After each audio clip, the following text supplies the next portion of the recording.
Welcome to జనన్ news. నేను సుధా. బులెటిన్ ముందుగా హెడ్లైన్స్.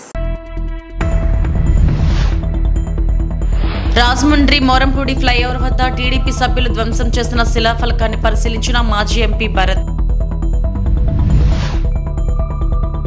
రామోజీరావు మరణం దిగ్భ్రాంతికి గురి చేస్తుందన్న వైఎస్ఆర్ కాంగ్రెస్ పార్టీ అధ్యక్షులు వైఎస్ జగన్మోహన్ రెడ్డి.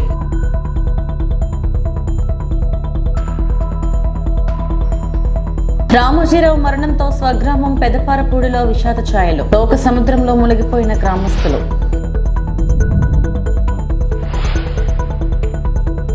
ఎన్టీఆర్ జిల్లా విజయవాడ లలిత జ్యువెలర్స్ ఎదురుగా గన్నవరం మాజీ ఎమ్మెల్యే వల్లభనేని వంశీ అపార్ట్మెంట్ వద్ద ప్రస్తుత నూతన ఎమ్మెల్యే యార్లగడ్డ వెంకట్రావు అనుచరులు దాడి చేశారు.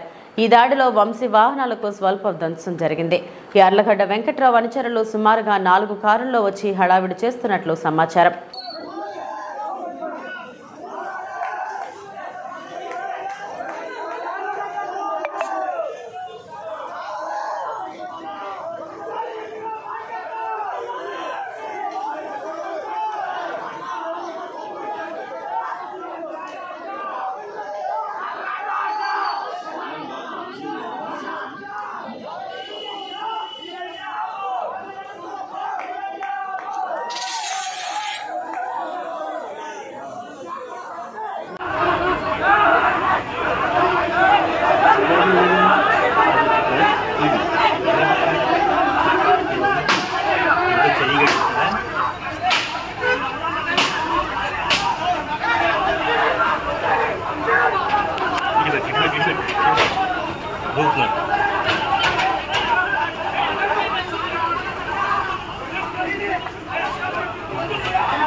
ఆడు పెద్ద పెద్ద రాళ్ళు పెట్టి చెప్తున్నాడు.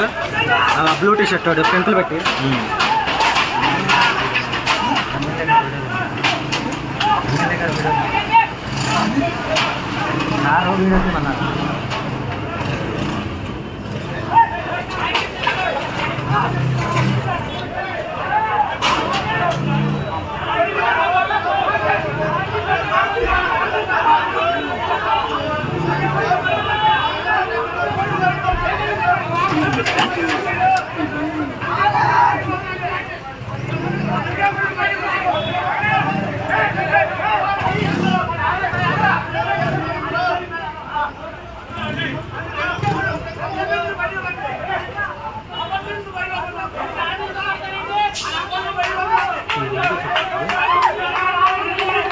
ఏపీ ఎన్నికల వేళ యాంకర్ శ్యామల హాట్ టాపిక్ అయిన విషయం తెలిసిందే.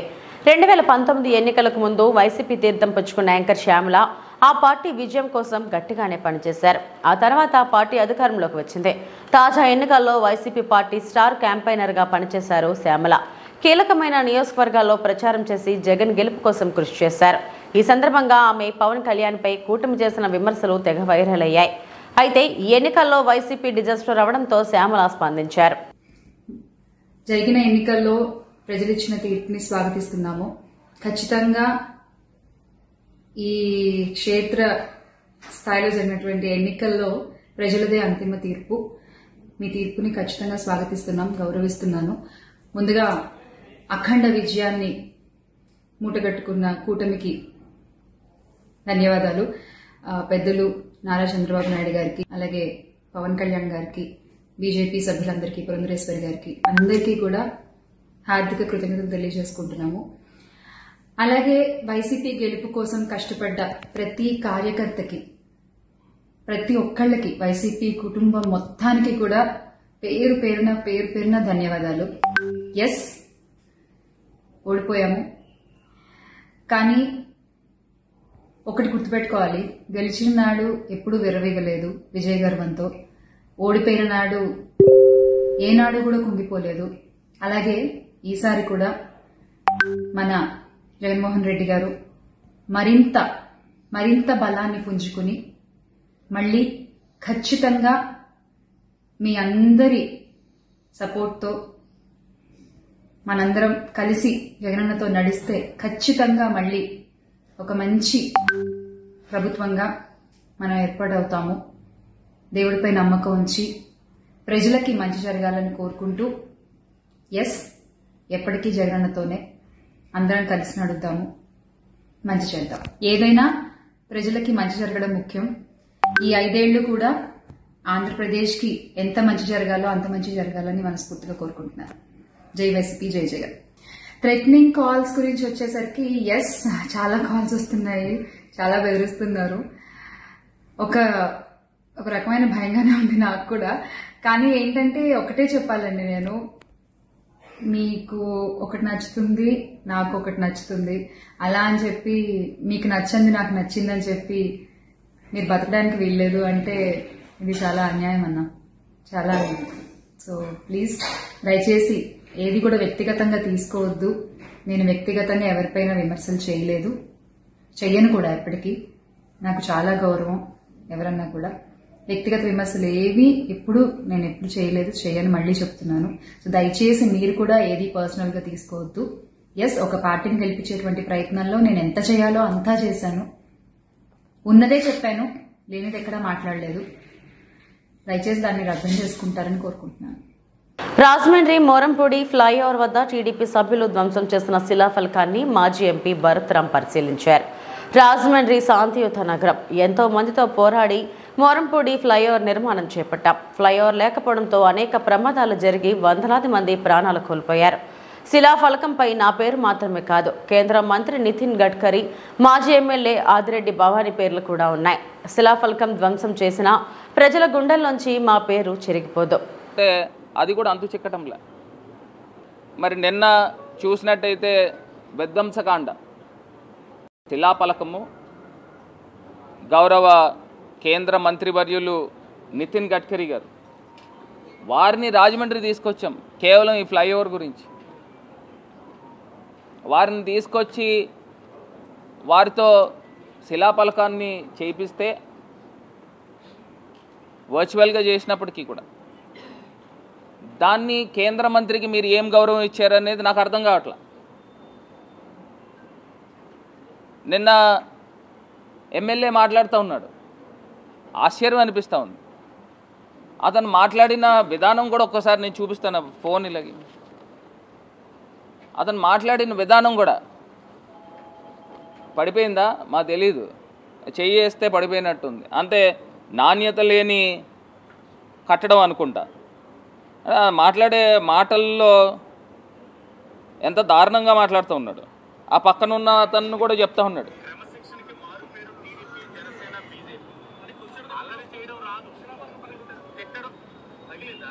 పగిలిందా?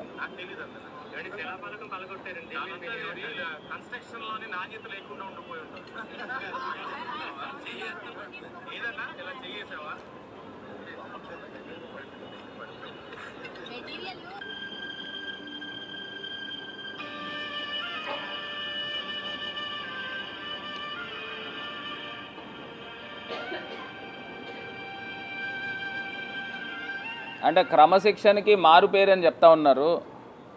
మరి క్రమశిక్షణకి మారు పేరు ఇలా కన్స్ట్రక్షన్లో నాణ్యత లేదని చెప్తా ఉన్నాడు, చెయ్యేస్తే పడిపోయిందని చెప్తా ఉన్నాడు. అక్కడ ఉన్న వాళ్ళేమో వాళ్ళ మనుషులతో కొట్టించిన కార్యక్రమాలు చేశారు. అంటే ఇది చేయడం వల్ల ఏమొస్తుంది? ఏం రాదు, ఇంకా ప్రజల్లో పల్చన అవుతారు. ఇప్పుడు శిలాఫలకం పైన నా పేరైతే తీయగలిగారేమో కానీ ఆ ఫ్లైఓవర్ ఎవరు సాధించారు అనేది ప్రజలకు తెలుసా? ప్రజల మనసుల్లోంచి తీయలేరు కదా. రాష్ట్ర ఆర్యవైశ్య కార్పొరేషన్ డైరెక్టర్ పదవికి గునిశెట్టి శ్రీనివాసరావు రాజీనామా చేశారు. వైసీపీ పార్టీ ఓటమి పాలవడంతో నైతిక బాధ్యతతో రాజీనామా సమర్పిస్తున్నట్లు శ్రీనివాసరావు తెలిపారు. ఈ మేరకు పత్రాన్ని రాష్ట్ర వెల్ఫేర్ కార్యదర్శికి సమర్పించారు. ఈ సందర్భంగా ఆయన మాట్లాడుతూ ఇక నుండి కూడా పార్టీ కోసం తన వంతు కృషి చేసి పూర్వ వైభవం తీసుకురావడం కోసం కృషి చేస్తానని గునిశెట్టి శ్రీనివాసరావు ఈ విధంగా తెలిపారు. చంద్రబాబు నాయుడిని ఆదరించారు ప్రజలు. చంద్రబాబు నాయుడు ప్రభుత్వం మీద ఆదరిస్తే చంద్రబాబు నాయుడికి పట్టం కట్టారు పవన్ కళ్యాణ్తో పాటు బీజేపీ కూడా. దానికి ప్రజలు ఏదైతే ఓటమి తీర్పిచ్చారో, జగన్మోహన్ రెడ్డి గారు ఏదైతే వైశ్య కార్పొరేషన్లో నన్ను ఒక డైరెక్టర్గా నియమించారో, నేను కూడా దానికి నైతిక బాధ్యతగా వహించి ప్రజల తీర్పునే మన శిరహా వహించాలని చెప్పి నేను ఈరోజు ఈ వైశ్య కార్పొరేషన్ డైరెక్టర్గా రాజీనామా చేస్తూ ఈ వెల్ఫేర్ సొసైటీ ప్రిన్సిపల్ సెక్రటరీ గారికి దీన్ని అందజేస్తూ ఇప్పుడే పంపిస్తున్నాను. ఫైల్స్ కూడా నేను సభాముఖంగా నేను తెలియజేస్తూ రాజీనామాను సమర్పిస్తున్నాను. పిఠాపురం మాజీ ఎమ్మెల్యే వర్మపై పిఠాపురం నియోజకవర్గ గొల్లప్రోలు మండలం వన్నెపూడిలో దాడి జరిగింది. ఈ ఘటనలో ఆయన కారు అద్దాలు ధ్వంసమయ్యాయి. గుర్తు తెలియని వ్యక్తులు ఈ దాడికి పాల్పడ్డారు. అయితే ఈ దాడి చేసింది జన సైనికులే అని నెట్టింట కొందరు ప్రచారం చేస్తున్నారు. అయితే తనపై జరిగిన దాడి విషయంలో మాజీ ఎమ్మెల్యే వర్మ స్పందించారు. టీడీపీ నుంచి ఎన్నికల ముందు జనసేనలోకి వెళ్లిన 25 మంది వ్యక్తులు ఈ దాడికి పాల్పడ్డారని చెప్పారు. జనసేనకు ఈ దాడికి సంబంధం లేదని స్పష్టం చేశారు. సీసాలతో ఇటుకలతో తన కార్లపై దాడికి తెగబడ్డారని అన్నారు. తనను చంపేందుకే ఈ కుట్ర జరిగిందన్నారు. గతంలో సాయి ధర్మతేజ్పై కూడా ఇదే తరహాలో దాడి చేశారని చెప్పారు. వైసీపీ నేతలు ప్రోద్బలంతో ఈ దాడులు జరుగుతున్నాయని ఆరోపించారు. తామేమీ చేతుల కట్టుకు ఉండబోమన్నారు. ఈ విషయంపై తాను ఎవరికి ఫిర్యాదు చేయబోనన్నారు వర్మ. గర్వంగా ఉన్నాం. ఆయన దగ్గర నుంచి కానీ 2009 జనసేన పార్టీ దగ్గర నుంచి కానీ మాకు ఏ విధమైన ఇబ్బందులు లేవు. మేము ఎప్పుడు కూడా కలిసికట్టుగా ఒకే కుటుంబంలాగా మొన్న ఎలక్షన్ చేసాం, అటు పని చేసుకున్నాం. ఏదైతే తెలుగుదేశం పార్టీ నుంచి 5 నెలలు 6 నెలల ముందు వెళ్ళిన 20-25 మంది జనం ఉన్నారో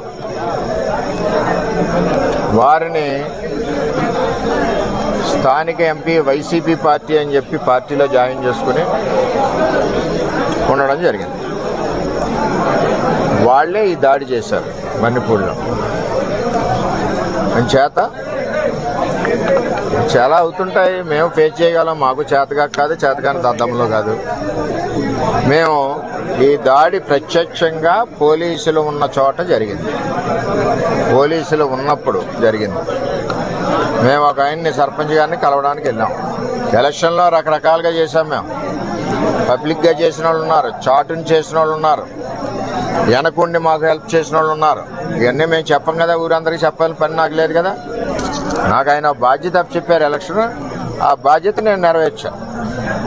అంచేత వాళ్ళు దాడి చేశారు, చాలా దారుణంగా దాడి చేశారు.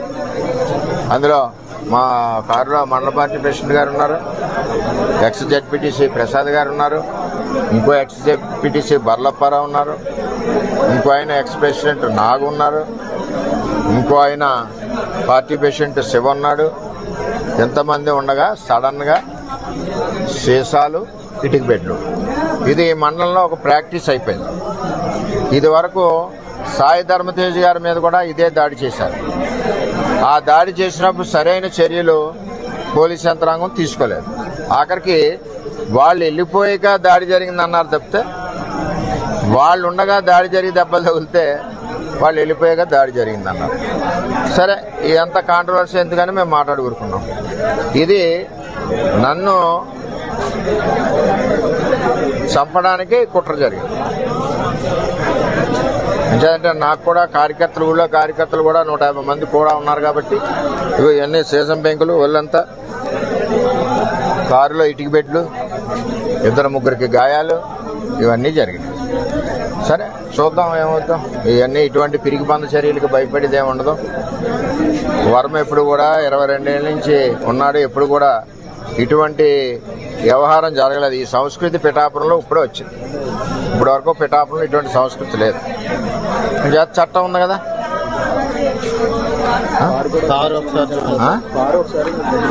కారు కూడా ఒకసారి చూడండి.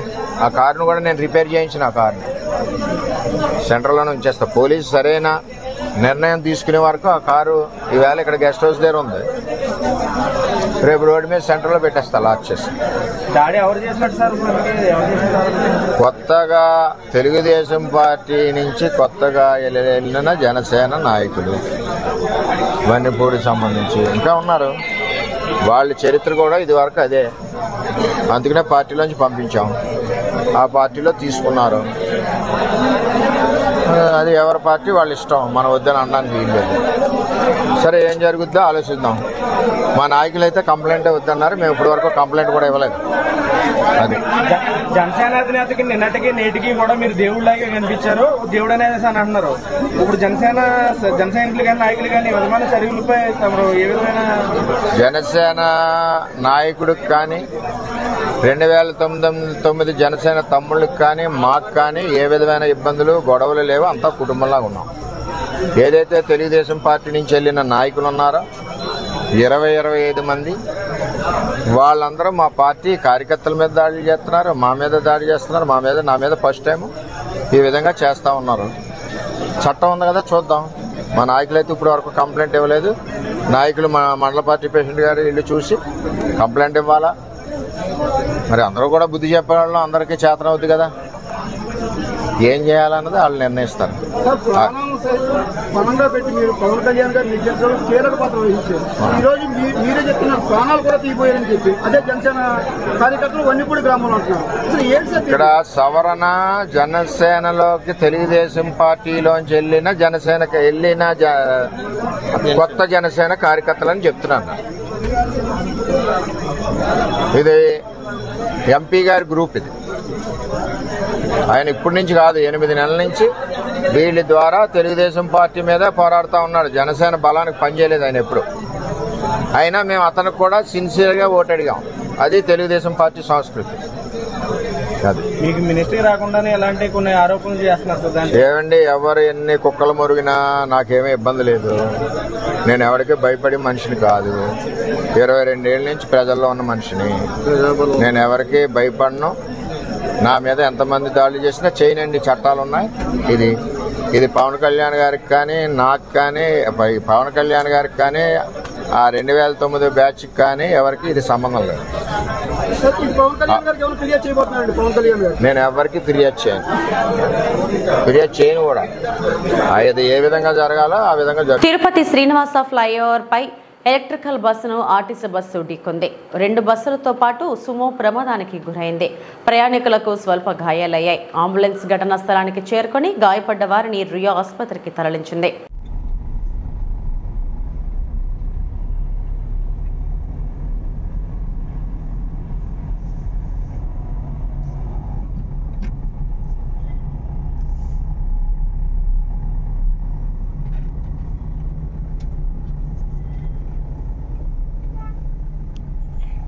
దక్షిణ కైలాసంగా ప్రముఖ పుణ్యక్షేత్రం శ్రీకాళహస్తీశ్వర దేవస్థానం ఆలయంలో శుక్రవారం సాయంత్రం అమ్మవారు జ్ఞాన ప్రసూనాంబ తిరుచున వాహనంపై కొలువు తీర్చి మంగళ వాయిద్యాలతో మేళతాళాలతో ఆలయ ఆవరణలో ఊరేగించారు. దీప ధూప నైవేద్యం అఖండ దీపారాధన అమ్మవారికి హారతులు సమర్పించారు.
రాయలసీమ దక్షిణ కోస్తాంధ్ర మీదుగానే ఉన్న రుతుపవనాలు నేడు ఇంకాస్త ముందుకెళ్లి బెజవాడ వరకు రుతుపవనాలు విస్తరించనుంది. నేడు రేపు బెజవాడ, అమరావతి, గుంటూరు మీదుగానే రుతుపవనాలు ఉంటాయి. దీనివలన కర్నూలు, నంద్యాల, వైఎస్ఆర్, కడప, అనంతపురం జిల్లాల్లో సాయంకాలం, రాత్రి సమయాల్లో వర్షాలను చూడగలం. తిరుపతి, నెల్లూరు, పల్నాడు, ప్రకాశం, గుంటూరు, బాపట్ల, ఎన్టీఆర్, కృష్ణా జిల్లాలో సాయంకాలం, రాత్రి మధ్యలో వర్షాలను చూడగలం.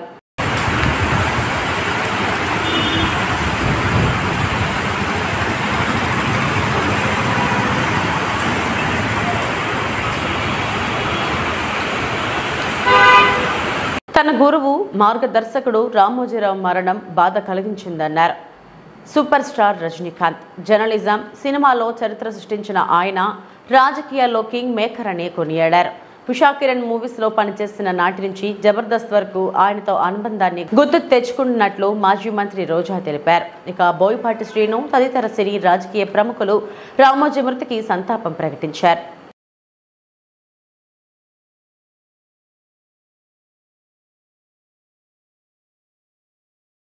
ఈ వార్తలు ఇంతటితో సమాప్తం. నమస్తే.